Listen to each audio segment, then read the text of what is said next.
Shalom teman-teman Youth GKI Kanan. Senang sekali kalau pada hari ini, pada hari Senin, kita bisa sama-sama kembali. Kita mau saat teduh bareng yuk. Nah teman-teman, puji Tuhan, kalau hari ini kita sama-sama bisa menyelesaikan pembacaan kita atas kitab Bilangan. Dan hari ini mari kita menutup kitab Bilangan dengan membaca pasal yang terakhir dari ayat pasal yang ke-36. Mari kita sama-sama memperhatikan dari ayat yang pertama hingga ayat yang ke-7 saja dengan sebuah tema. Mari kita belajar taat dan setia pada Tuhan. Kita belajar taat dan setia pada Tuhan. Mari kita sama-sama membuka kitab kita dan Koko akan membacakan untuk setiap kita. Demikian bunyi firman Tuhan. Mendekatlah kepala-kepala puak dari kaum Bani Gilead, bin Makir, bin Manasye, salah satu dari kaum-kaum keturunan Yusuf, dan berbicara di depan Musa dan pemimpin-pemimpin kepala suku orang Israel.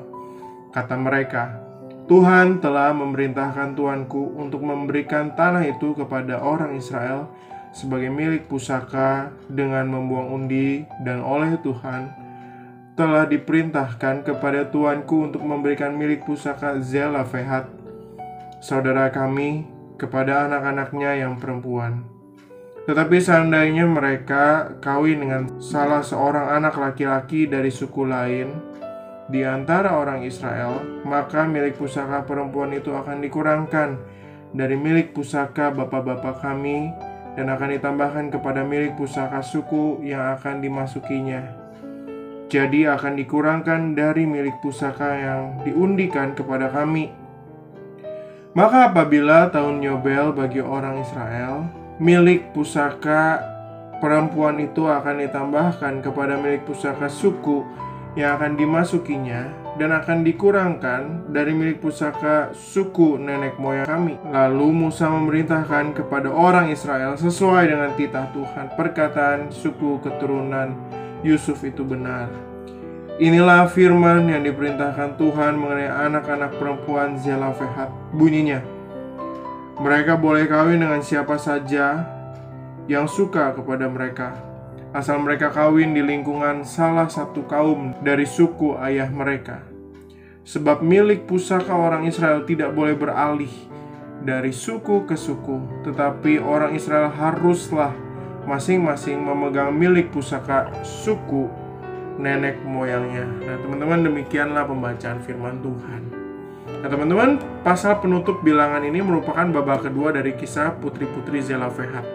Sebelumnya ada di dalam Bilangan pasal 27, begitu ya. Nah teman-teman, milik pusaka mereka dipertanyakan oleh para pemimpin suku bila perempuan-perempuan itu menikah dengan pria yang berlainan suku. Hal itu dapat mengacaukan kepemilikan warisan tersebut, teman-teman. Menurut Allah, putri-putri Zelafehat harus menikah dengan orang yang sesuku agar harta warisan mereka tidak beralih ke tangan suku lain. Sebab hal itu memang tidak diperbolehkan, teman-teman. Bagaimana respon putri-putri Zelafehat, teman-teman?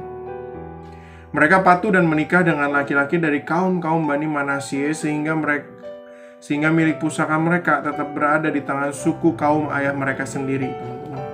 Nah menariknya, kitab Bilangan yang dimulai dengan kisah di padang gurun Sinai kemudian berakhir di tepi sungai Yordan dekat Yeriko. Allah telah memimpin bangsa Israel dari perjalanan di padang belantara selama kurang lebih 40 tahun.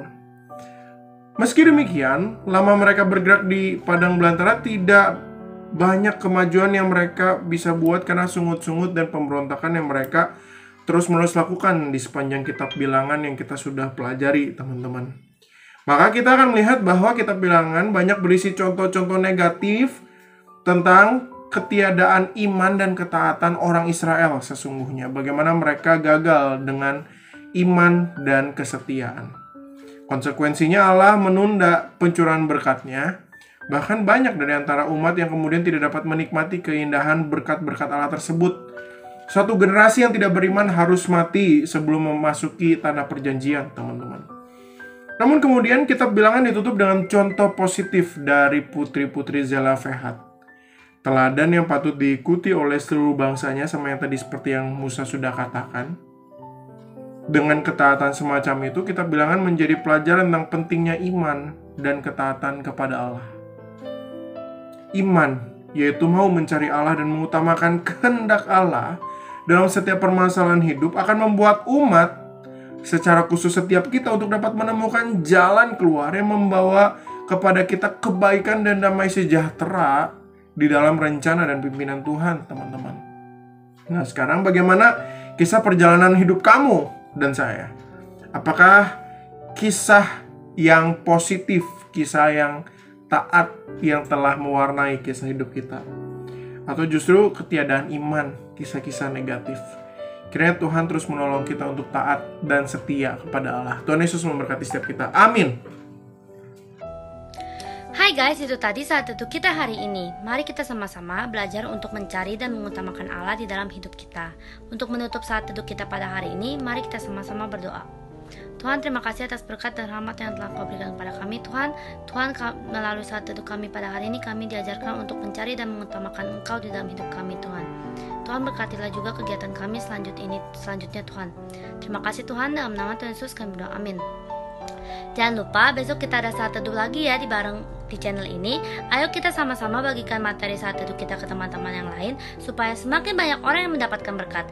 Kalian punya pergumulan dan pertanyaan, ayo DM Insta Youth GKI Kanaan dan dengerin juga podcast Youth GKI Kanaan ya.